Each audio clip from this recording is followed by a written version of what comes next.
ชมกันเด้อทุกคนแสบๆทุกคนมกม่วงเจียวปลาแดกพี่น้องเจียวปลาหลานั่นเองพี่น้องมีหัวตอนพี่น้องมกม่วงพี่น้องมะม่วงแสบๆทุกคนยังลายอยู่พี่น้องยังทุ่งหนึ่งเอาสำนีก่อนพี่น้องยันกินบ่เมิดพี่น้องเนาะกินสำนีก่อนแสบๆทุกคนมาเลยแสบๆทุกคนมกม่วงมีหัวตอนพี่น้อง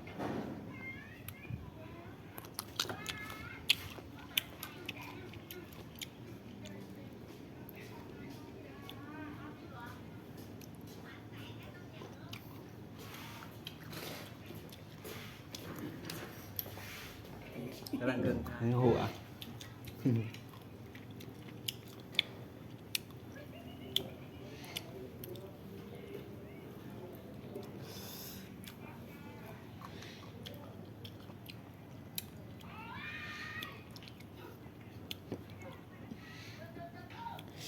แสบๆทุกคนมกม่วง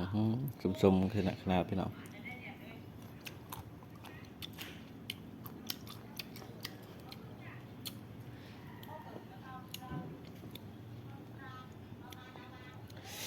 มีขั้นตอนพี่น้องตามปลาแดกเนาะ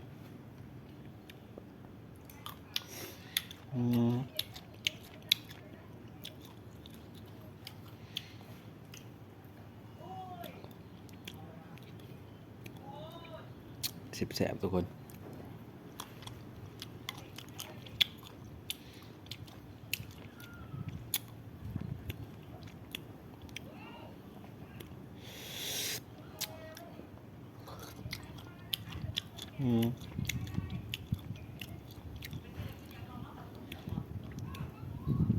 ส้มขนาด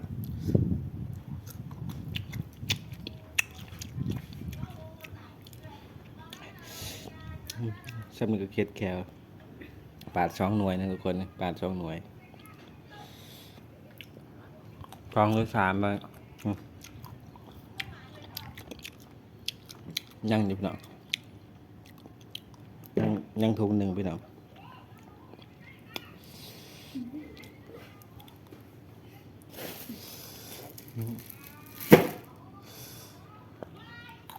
พิมพ์ห้าเนาะ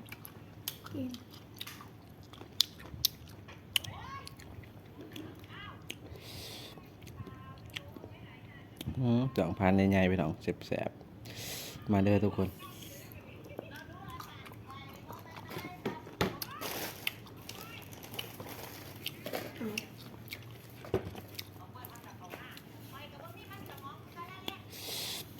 แสบพี่น้อง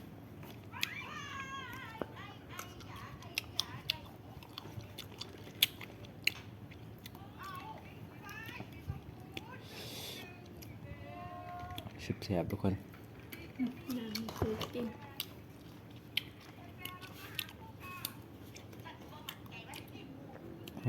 สม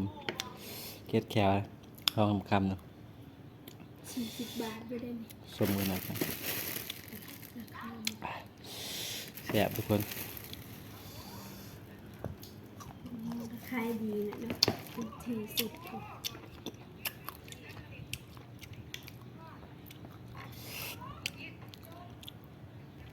แสบทุกคน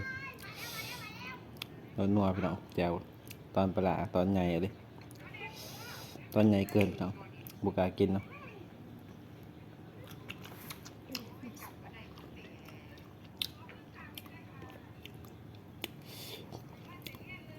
ปลาแดกบ้านเฮาปลาแดกบราซิลทุกคนแสบ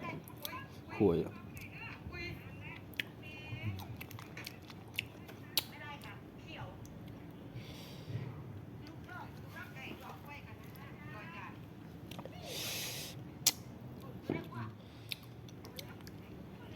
เกล็ดแควละ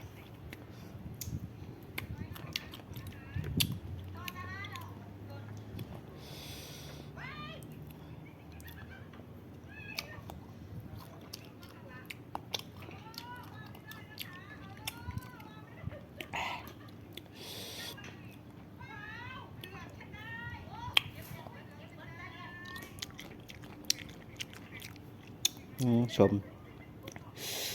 มาได้ตะโกนกินโซนน้ำก้านตอนเที่ยงแสบ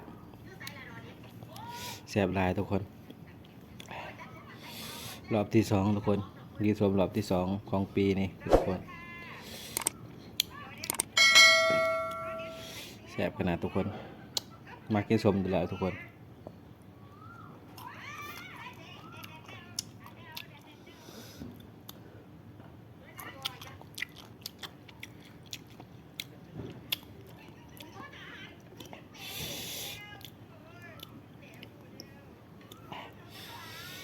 แซ่บหลาย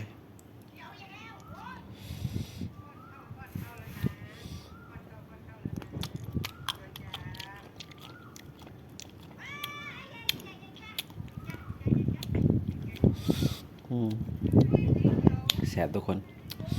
คำใหญ่ๆเนาะ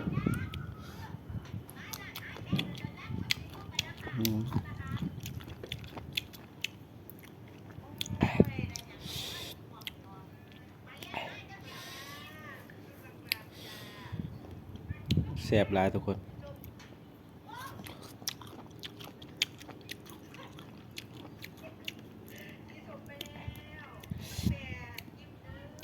เค็ดแขวเลย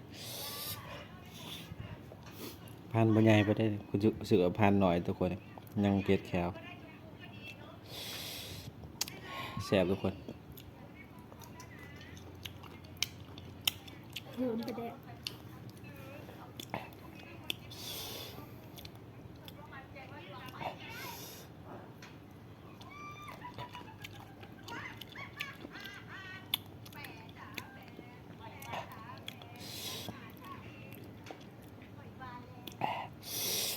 แซ่บ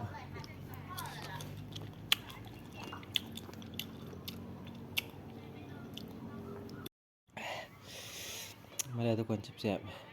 แซ่บหลายทุกคน